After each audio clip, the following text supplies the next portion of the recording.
माझे माता कृष्ण माझा पिता कृष्ण माझा पिता बहिणी बंधू चुलता कृष्ण माझा बहिणी बंधू चुलता कृष्ण माझा कृष्ण माझा गुरु कृष्ण माझा तारू कृष्ण माझा गुरु कृष्ण माझा तारू बहिणी बंधू चुलता कृष्ण बहिणी बंधू चुलता कृष्ण माझा गुरु कृष्ण माझा तारू कृष्ण माझा गुरु कृष्ण माझा तारू उतारिला पहिला पारू भाव नदीचा उतारिला पहिला पारू भाव नदीचा कृष्ण माझा गुरु कृष्ण माझा तारू कृष्ण माझा गुरु कृष्ण माझा तारू उतारिला पहिला पारू भाव नदीचा उतारिला पहिला पारू भाव नदीचा कृष्ण माझा गुरु कृष्ण माझा तारू कृष्ण माझा गुरु कृष्ण माझे तारू कृष्ण माझे मन कृष्ण माझे जन कृष्ण माझे मन कृष्ण माझे जन कृष्ण माझे मन कृष्ण माझे जन कृष्ण माझे मन कृष्ण माझे जन सोयीरा सज्जन कृष्ण माझा सोयीरा सज्जन कृष्ण माझा कृष्ण माझा गुरु कृष्ण माझा तारू कृष्ण माझा गुरु कृष्ण माझा तारू सोयीरा सज्जन कृष्ण माझा सोयीरा सज्जन कृष्ण माझा माझा गुरु कृष्ण माझा तारू कृष्ण माझा गुरु कृष्ण माझे तारू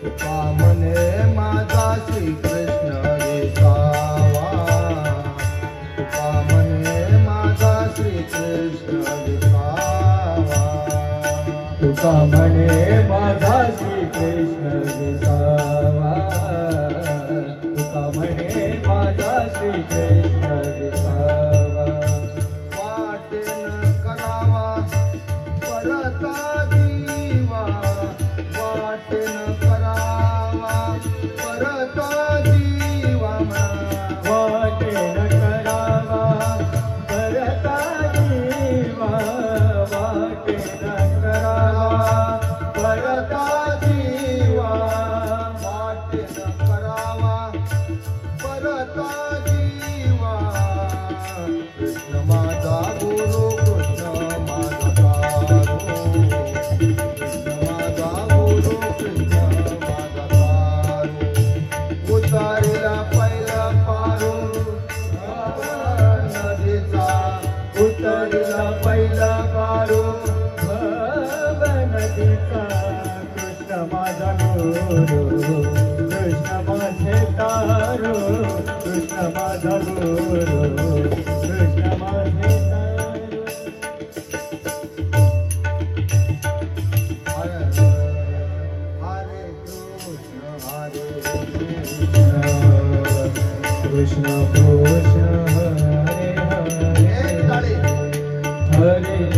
कृष्ण हरे कृष्ण कृष्ण कृष्ण हरे हरे हरे कृष्ण कृष्ण कृष्ण हरे हरे हरे कृष्ण कृष्ण कृष्ण हरे हरे हरे कृष्ण कृष्ण कृष्ण हरे हरे ओ हरे कृष्ण कृष्ण कृष्ण हरे हरे हरे कृष्ण कृष्ण कृष्ण हरे हरे हरे कृष्ण कृष्ण कृष्ण हरे हरे हरे कृष्ण कृष्ण कृष्ण हरे हरे हरे कृष्ण कृष्ण कृष्ण हरे हरे हरे कृष्ण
भगवान की जय।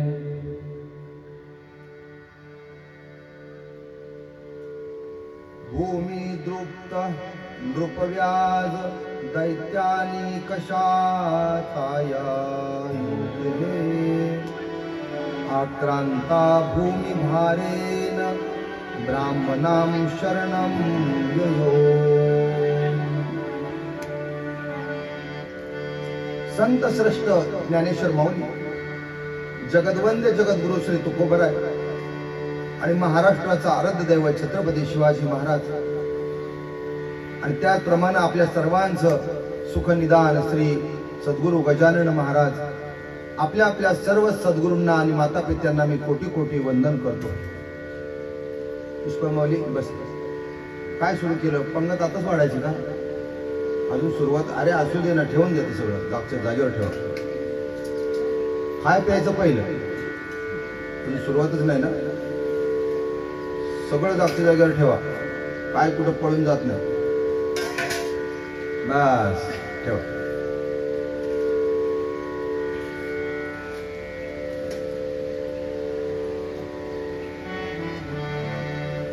पापी जे अभक्त दैत्य ते माजले आणि धरणीशी झाले ओझे त्यांचे। दिधलासे त्रास ऋषी मुनी सर्वा, न पूजिती देवा कोणी एक। राहिले यज्ञ मोडिले कीर्तन आणि पळाले ब्राह्मण दैत्या भेने।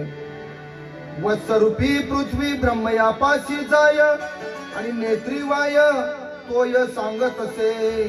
बुडविला धर्म अधर्म झाला फार आणि सोसवेना भार मज आता। ब्रह्मा इंद्रानी बरोबरे शिव चालियेले सर्व शिराब्धीशी। नमा म्हणे आता करतील स्तुती, सावधान चित्ती परिसावे। पापी जे अभक्त दैत्य ते माजले आणि धरणीशी झाले ओझे त्यांचे। 5000 वर्षापूर्वीची कथा, भगवान श्रीकृष्णाचं चरित्र आणि त्या चारित्र्यातलं रहस्य आपल्याला आज समजावून घ्यायचं। वास्तविक पाहता भगवान श्रीकृष्ण यांना आपण पूर्ण पुरुषोत्तम भगवान म्हणतो आणि प्रभू श्री रामचंद्राला म्हणतो मर्यादा पुरुषोत्तम। ही दोन टोकं आहेत, लक्षात ठेवा आपल्या जीवनाची. आणि या दोन टोकांच्या मध्ये जे आहे ते मनुष्याचं जीवन आहे. हे दोन्ही आदर्श आहेत,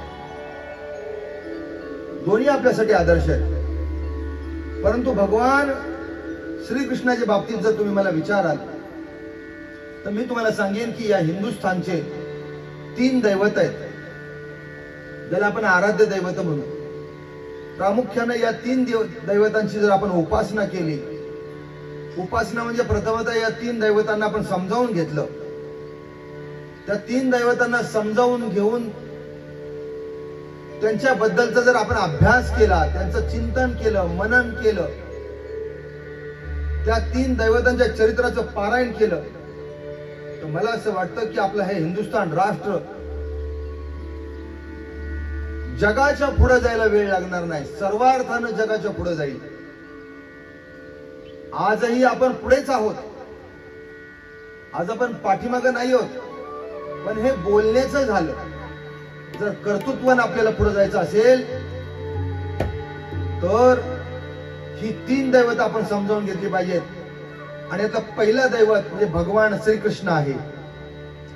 आपल्या हिंदुस्थानचे 3 आराध्य दैवत, त्यातलं पहिलं दैवत म्हणजे भगवान श्रीकृष्ण, दुसरा दैवत म्हणजे आर्य चाणक्य, आणि तिसरं दैवत आपल्या हिंदुस्थानचं म्हणजे छत्रपती शिवाजी महाराज. ही 3 दैवत आपल्या हिंदुस्थानची आणि हिंदू धर्माची आहेत. टाळ्या वाजवा. टाळ्या वाजवायच्या का? टाळ्या वाजवायच्या की ज्यांच्या नावाचा मी उल्लेख केला ती सर्वसाधारण आपल्यासारखी मनुष्य मात्र नाहीत. मी का सांगतोय हे लक्षात ठेवा. यांच्या संबंधी टाळ्या आपण सतत सातत्यानंच वाजवत राहिलं पाहिजे. कारण ज्याचं कौतुक करायला पाहिजे ना, ती ही 3 दैवत आहेत, ज्यांचं कौतुक व्हावं. माय बाप हो, कौतुक तर एक आपल्या लहान बाळाचं करावं, आईनं. कुणाचं कौतुक करावं? आईनं. घरातल्या सर्व पालकांनी आपल्या लहान जन्माला आलेल्या बाळकाचं कौतुक करावं. हो, मोठ्या आवडीनं गुण्या गोविंदानं त्याचं कौतुक करतो आपण. करावं म्हणण्यापेक्षा आपण करतोच. अगदी त्याचप्रमाणे जन्माला आलेल्या सर्वच मुलांनी आपल्या आईचं पण कौतुक करावं, कारण ती जन्मदात्री आहे. कौतुक या शब्दाचा अर्थ लक्षात ठेवा, पूजन. कौतुक म्हणजे काय? आपल्याला अनुकूल असलेल्या, आपल्या जीवनाला अनुकूल असलेल्या व्यक्तिमत्वाचं कौतुक करणं, नाही का? साधी एखादी गोष्ट आपल्याला कोणी काहीतरी दिली ना, तर त्याचं आपण तोंड भरून कौतुक करतो. हे तर काय पडले उचलले, हे बघितलं काय पिशवी पडली. अतिशय सुंदर पद्धतीने आपण त्यांचं हात जोडून कौतुक करतो. का? आपण का कौतुक करतो? कृतज्ञतेच्या पोटी कौतुक करतो. तसं जर आपल्याला आपल्या जीवनामध्ये जर आदर्शवत जीवन जर जगण्याची जर कुणी उर्मी दिली असेल तर ती भगवान श्रीकृष्णाने उर्मी दिलेली आहे. ती आर्य चाणक्यांनी उर्मी दिलेली आहे. ती छत्रपती शिवाजी महाराजांनी आपल्याला उर्मी दिलेली आहे. पण हे आपल्याला कधी कळणार? जर आपण त्यांचं चरित्र जर बरं का चरित्राचा जर आपण अभ्यास केला, सखोल अभ्यास केला. हे बघा किती मोठे मोठे आपण ग्रंथ वाचले या महापुरुषांचे, युग पुरुषांचे, म्हणजे आपल्याला त्यांचं चरित्र समजेल असं काय नाहीये. शीतावरून भाताची परीक्षा कळते. तुम्ही बसलात ना, तुम्ही घरी जेव्हा भात लावता आणि काही वेळानंतर तुमच्या लक्षात आलं की आता भात शिजला असेल म्हणून तुम्ही काही प्रत्येक शीत त्यातलं उचलून नाही बघत की भात शिजला का. अख्खं पातेलं जर तुम्ही सगळं शीत जर तपासायचं म्हटलं तर खाणारी घरातनं पळून जातील. एक शीत आपण जर धरलं असं हातात तर त्याच्यावर समजतं एवढा पातेल्यावर भात असू दे, नाही तर तिथे समोर ठेवलेलं एवढं पातेलं असू दे, केवढा पण असू दे. तसं या महापुरुषांचं, युग पुरुषांचं चरित्र काही काही लोकांना फार जड वाटतं. आता केव्हा आम्ही भगवान श्रीकृष्णाचं चरित्र वाचणार, केव्हा छत्र, आता काय आमचं वय राहिलं का? बरं आता आमच्या डोळ्यांना चष्मे लागले, आता तर डॉक्टरने सांगितलं ऑपरेशन करायला पाहिजे. आता कशाचं काय म्हटले, अहो साधं जर 2 ओळी वाचायचं म्हटलं तर 4 वेळा चष्मा पुसावा लागतो. कंटाळा आलेला आहे आपल्याला, वाचनाचा कंटाळा आलेला आहे. मला मी सगळ्या भारतभर फिरतोय, जगभर, माणसाला सगळ्यात मोठा कंटाळा म्हणजे वाचनाचा. माझे सद्गुरू म्हणायचे, जे वाचतील, जे वाचन करतील तेच जीवनामध्ये वाचतील. जो वाचेल तो वाचेल, असं म्हटलेलं आहे. शिक्षणाला किती शिक्षण शिकलं याला महत्व नाही, वाचन केलं पाहिजे. आणि याच्यातलं पहिलं दैवत म्हणजे भगवान श्रीकृष्ण. दुसरा दैवत आर्य चाणक्य, तिसरा छत्रपती शिवाजी महाराज. आज जे आपण पाहणार आहोत ना, ते पहिलं दैवत पूर्ण पुरुषोत्तम भगवान श्रीकृष्ण. 5000 वर्षापूर्वी असा हा युग पुरुष, बरं का, सर्वांगण परिपूर्ण असलेला, म्हणून म्हटलं पूर्ण पुरुषोत्तम, पूर्ण पुरुषोत्तम. आणि या पूर्ण पुरुषोत्तमाचं चरित्र आपण समजावून घेताना त्याच्याबद्दलची सर्वसामान्य किमान माहिती तरी आपल्याला पाहिजे, बरं का. काही थोड्याफार प्रमाणात आपल्याला माहिती पाहिजे. ती माहिती आपल्या सर्वांना व्हावी म्हणून मी ती माहिती आपल्या सर्वांसाठी थोडीशी सांगतो.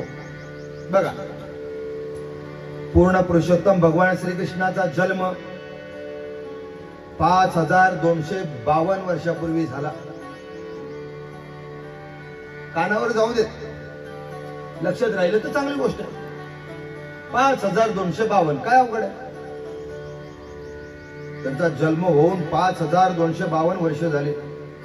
भगवंताच्या जन्माची तारीख होती 18 जुलै 3228 ईसा पूर्व. महिना श्रावण होता, दिवस बुधवार होता. आज कोण वार आहे रे? बुधवारच. काय योग आहे बघा.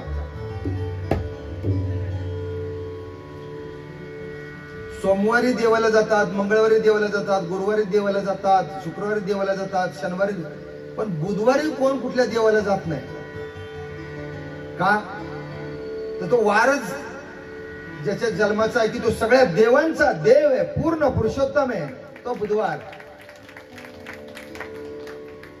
बुधवारी ज्यांचा जन्म झाला असेल ते सगळेच भाग्यवान आहेत. तिथं बसलेल्यांपैकी किती मंडळींचा जन्म झाला, मनातल्या मनात सगळ्यांनी स्मरण करा. पण आनंदाची गोष्ट सांगायची म्हणजे आज बुधवार आहे आणि भगवान श्रीकृष्णाचा जन्म पण बुधवारी झाला. आणि तुमच्या समोर भगवान श्रीकृष्णाच्या संबंधित चरित्राचं रहस्य सांगणारा जो कथावाचक बसलेला आहे त्याचा पण जन्म बुधवारीच झालेला आहे. योगायोग आहे. जन्म तारीख सर्वांनाच अवगत असते, माहिती असते. तिथी मात्र अष्टमी होती, नक्षत्र रोहिणी. आणि वेळ जर तुम्ही म्हणाल ना जन्माची, तर भगवंताच्या जन्माची वेळ नाहीये.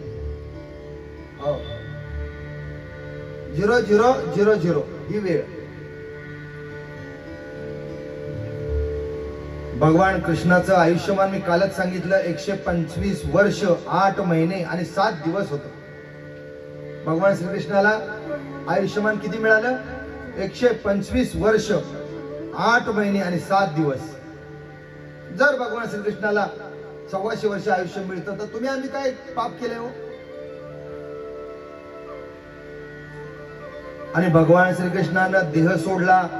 देहावसान तारीख 18 फेब्रुवारी 3102 ईसा पूर्व. भगवान श्रीकृष्ण 89 म्हणजे 89 वर्षाचे असताना कुरुक्षेत्रावर महायुद्ध झालं. किती वर्षाचे असताना? 89 वर्षाचे असतात. आणि आपल्या हातात 59 आलं झालं म्हणजे आता निवृत्त व्हायचं झालं. म्हणजे आता काय, आता 60 आली, आता काय करायचं म्हणले, 60 आली. 89व्या वर्षी कुरुक्षेत्रावर महायुद्ध झालं. महाभारत ज्याला आपण म्हणतो महायुद्ध, हे कुरुक्षेत्रावर. त्यावेळेला भगवान श्रीकृष्णानं अर्जुनाच्या रथाचं सारथ्य केलं. वय वर्ष किती होतं? 89 यंग.